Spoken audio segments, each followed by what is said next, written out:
জাতীয় junior athletics চ্যাম্পিয়নশিপে এক লড়াকু মানসিকতার পরিচয় দিলেন হলদিবাড়ি সাগর রায়। পায়ে চোট থাকা সত্ত্বেও হার মানেননি তিনি। উড়িষ্যার ভুবনেশ্বরের কলিঙ্গ স্টেডিয়ামে অনুষ্ঠিত 40তম জাতীয় জুনিয়র অ্যাথলেটিক্স চ্যাম্পিয়নশিপে অনূর্ধ্ব 20 বিভাগে হাই জাম্পে 2.09 মিটার লাফিয়ে দ্বিতীয় স্থান অধিকার করেছেন সাগর। দিনমজুরের ছেলে সাগরের এই রূপোর পদক জয় তার কঠোর পরিশ্রম এবং ঘুরে দাঁড়ানোর এক সার্থক লড়াইয়ের ফল। হলদিবাড়ি ব্লকের কামাতবিন্দি এলাকার বাসিন্দা সাগরের বাবা প্রদীপ রায় পেশায় দিনমজুর এবং মা গৃহকর্ত্রী।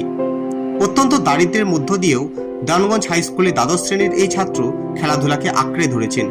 প্রথমে প্রসেনজিৎ দত্তের কাছে দেওয়ানগঞ্জ কোচিং ক্যাম্পে এবং বর্তমানে জলপাইগুড়ি সাইয়ের অধীনে প্রশিক্ষণ নিচ্ছেন তিনি।